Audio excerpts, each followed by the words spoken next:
In Mexico, President Andrés Manuel López Obrador reiterated the request to suspend Ecuador as a member state of the United Nations after the attack to the Mexican Embassy in Quito.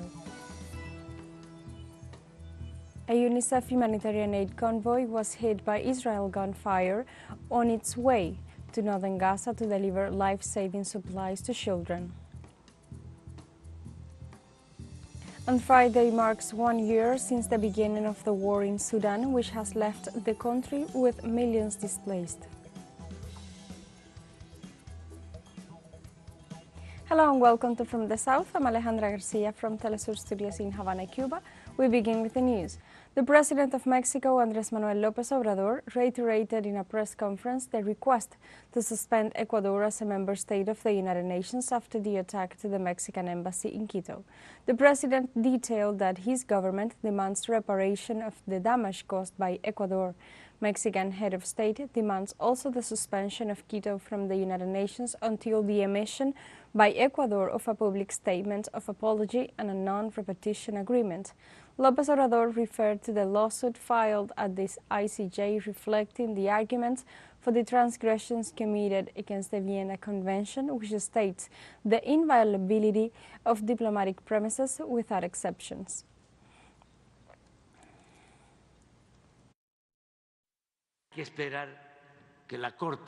We have to wait for the International Court of Justice to decide on our claim.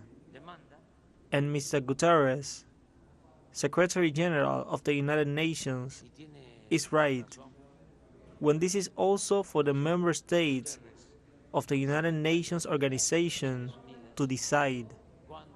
So we are going to the Court of Justice and we are asking for Ecuador to be suspended from the United Nations until it pronounces itself and recognizes that they violated international law and our sovereignty, which is what we want. The Mexican President Andrés Manuel López Obrador has said that the petition seeks to impose a penalty and prevent the violation of international law. What we want, it is the decision of the United Nations to expel any member state that violates international law and violates the sovereignty of countries and their embassies to become a maxim.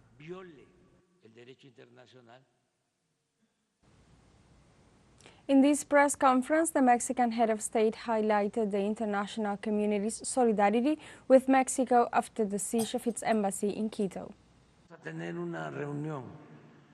We are going to have a meeting on Tuesday, a video conference, which is being convened by the President of Honduras, Xiomara Castro, whom I thank very much, as I thank other presidents, because the truth is that there has been a lot of solidarity with Mexico. All the countries are very supportive of Mexico, and we are very grateful to her. So she is convening this video conference for Tuesday at 9 in the morning, and we are going to participate, and some presidents are confirming to participate on this issue.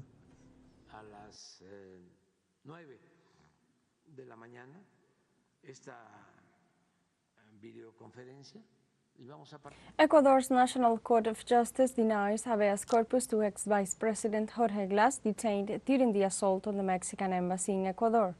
Their sentence released on Friday declares that the detention was illegal and arbitrary, but rejects the defense petition for his release. For the detention, there was no search warrant issued by a judge, which makes it an illegal and arbitrary detention. The court stressed that this action was not justified by the decree of internal armed conflict declared by the government 3 months ago to confront organized crime. The arrest warrant had been issued on January 5th by the national judge Luis Rivera to warrant Glass' appearance in a new criminal process. Glass will remain in prison because he has 2 convictions, 1 to 6 years for illicit association in the Odebrecht case and another to 8 years for aggravated bribery in the Bribes 2012 to 2016 case.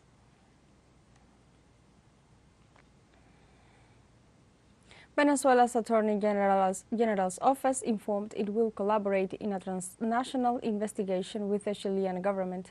Venezuela's Attorney General Tarek William Saab stated that he received a request for the interinstitutional cooperation from the Chilean Attorney General's Office.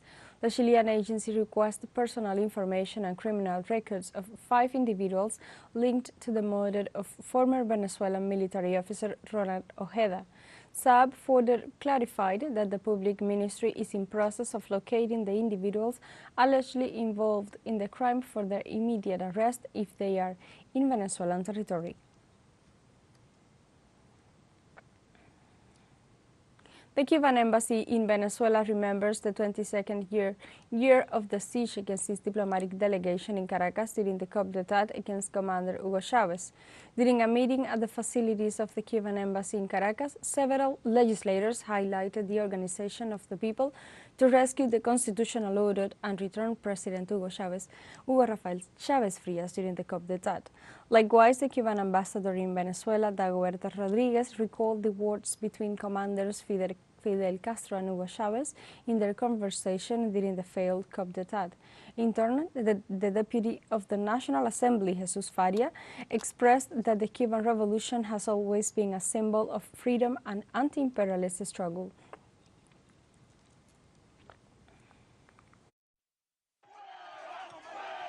On April 12, 2002, in the context of the coup d'etat against President Chavez, a group of counter-revolutionaries of Cuban origin and followers of the Venezuelan right-wing parties besieged for 36 hours the diplomatic headquarters. The fascist groups, in conspiracy with the municipal government of Baruta, attacked the embassy, leaving without electricity and water and destroying the official vehicles. During that time, they threatened and used all kinds of insults against the Cuban officials. The return of Chavez to power after his kidnapping by disloyal military with the complicity of business sectors, opposition unions, the Catholic Church, and the private media, he put an end to that carpet of siege in which hate and fascism acquire a human face.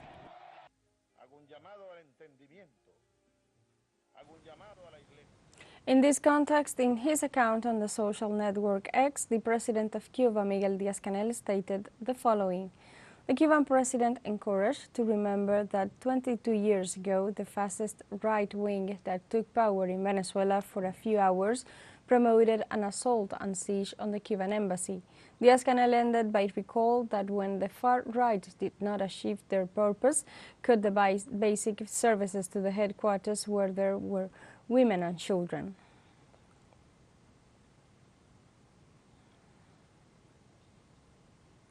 At the same time, the president of Venezuela, Nicolás Maduro, in the social network X points out the following. 22 years ago, the fascism of the far right led to the siege of the Cuban embassy in Venezuela and the coup d'etat against Chavez, the same ones who ask for sanctions and have always attempted against the Venezuelan people. Enough of cynicism. Long life to free and conscious people of the homeland.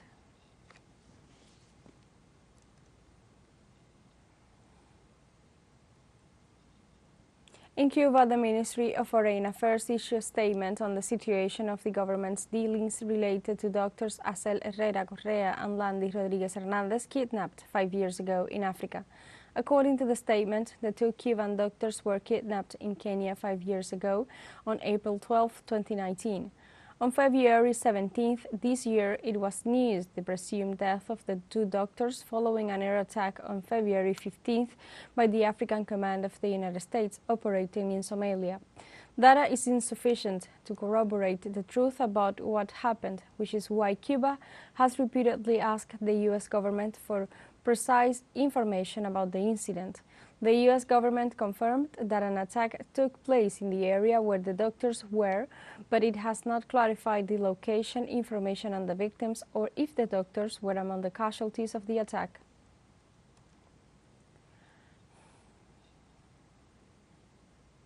Let's take a short break, but remember you can join us on TikTok at teleSUR English, where you will find news in different formats, news updates, and more. Other stories coming up, stay with us.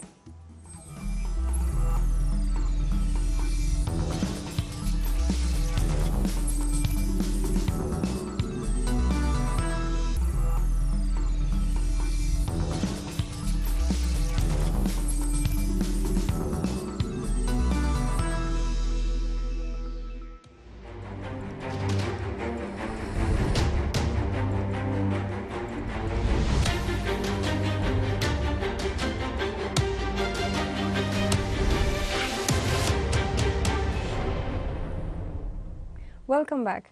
A UNICEF humanitarian aid convoy was hit by Israel gunfire while on its way to northern Gaza to deliver life-saving supplies to children. The organization stated that the incident occurred on Wednesday near the military checkpoint in Wadi, Gaza, where the convoy was hit by 3 rounds of gunfire. After the incident, the aid workers decided that they wanted to continue with the mission, but it was impossible for them as the occupying army kept them awaiting at the checkpoint for more than 2 hours. The convoy was part of a joint mission of UNICEF and the United Nations Agency for Palestine Refugees, carrying food, medicine, and fuel to feed the sanitation and running water systems in Jabalia in the north of the Strip.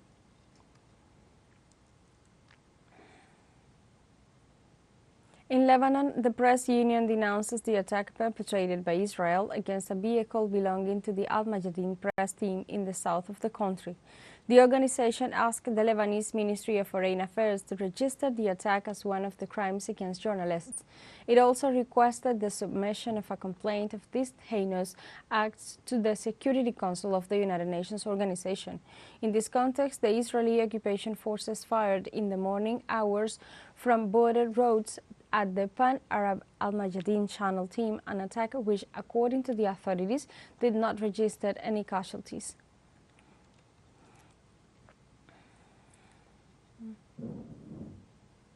In Palestine, at least 30,000 people attended Friday prayers at the Al-Aqsa Mosque in occupied Jerusalem. Thousands of worshippers prayed at the Al-Aqsa Mosque despite the repercussion of security forces of the Israeli regime in the building sacred to Muslims. During the prayers, troops of the Israeli occupation army arrested many believers after storming the mosque at the end of prayers. Israel continues its aggression against Palestinians in the different cities without respecting the holy places.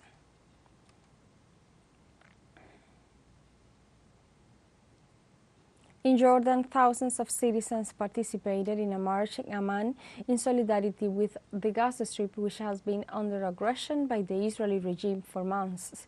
The rally was held at the invitation of the National Forum in support of the Palestinian resistance. The march began in front of the Al-Husseini Mosque in the capital until reaching Palm Square. The protesters denounced the support given by the United States to Israel during the siege against Palestine, with slogans indicating that Washington is the mother of terrorism.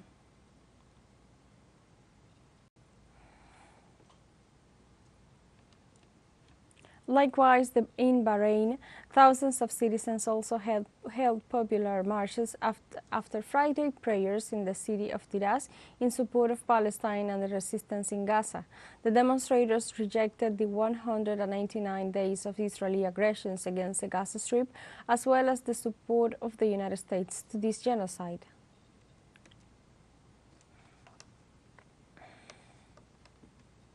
Members of the United Nations Security Council on Thursday failed to reach an agreement on Palestine's application for full membership in the United Nations. Last week, the Palestinians relaunched their 2011 United Nations membership application. The Security Council launched its formal review process within the ad hoc committee of the Council, made up of the same member states.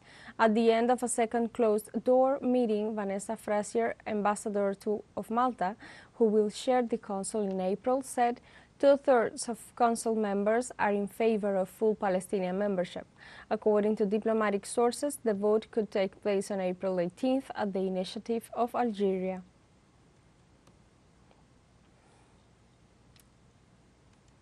We have a short break coming up, but before we invite you to join our WhatsApp community for our English-speaking audience, you can scan the QR code on screen to join directly and share the link to reach more people.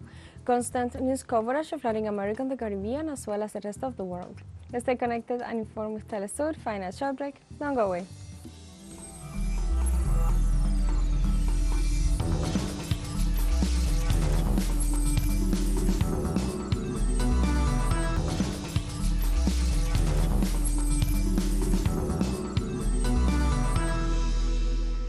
Welcome back to From the South. In Moscow, the president of Belarus, Alexander Lukashenko, said that the conditions for negotiations in the Russia-Ukraine conflict exist, provided that the West wants to talk about peace.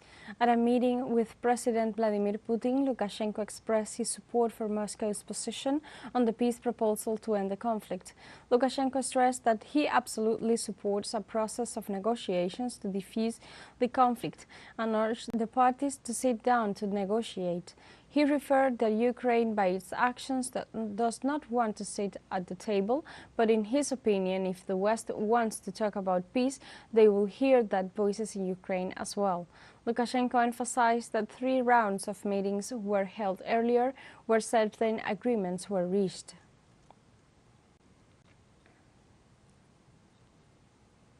Friday marks 1 year after the so-called forgotten war in Sudan, which has left the country with millions displaced, infrastructure devastated, and a pressing risk of starvation. Sudan is in a catastrophic situation due to a dispute between generals, which for the past year has left, according to aid workers, thousands of victims of sexual and ethnic violence. Fighting began on April 15, 2023, between Army Chief Abdel Fattah al-Burhan and his one-time number 2, Mohamed Hamdan Daglo, leading the paramilitary rapid support forces, and experts see no end in sight to the conflict. The Northeast African country is experiencing one of the worst humanitarian disasters in recent history and the largest internal displacement crisis in the world, according to the United Nations.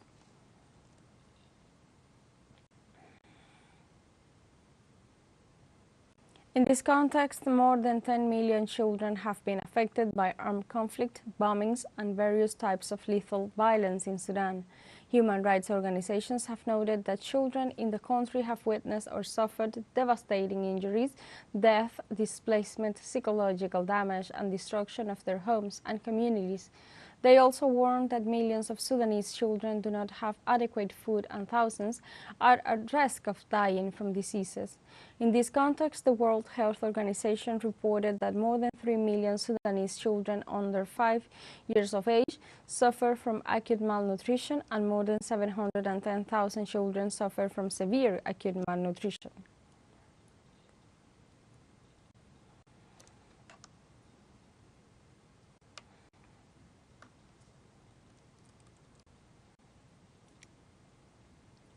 And let's go now to the world of sports. Yulimar Rojas, the queen of athletics, will miss the Olympic Games due to an Achilles tendon injury on her left leg. This was confirmed by the world record holder and Olympic triple jump champion, who underwent surgery at the Centro Clinic in Madrid this April 11th and is now successfully recovering from the operation.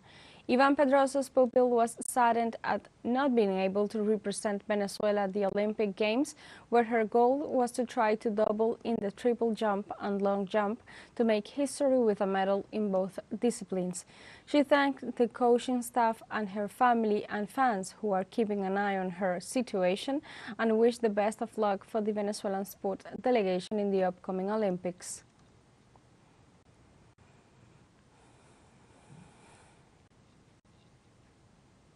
The 64th edition of the Casa de las Americas Literary Award will be held in Cuba from April 22nd to 26th, with more than 1,000 national and international literary works in competition. The works will compete in the categories of novels, plays, children's and young people's literature, and essays on artistic and literary themes. The countries with the highest applications numbers are Mexico, Argentina, Cuba, and Colombia. According to the director of the Casa de las Americas Literary Research Center, the experts on the jury will discuss issues related to the Latin American panorama, the direction of children's literature, the art of storytelling, and the canon of essays in the region. It should be noted that the Casa de las Americas was one of the first institutions created by the Cuban Revolution on April 28, 1959.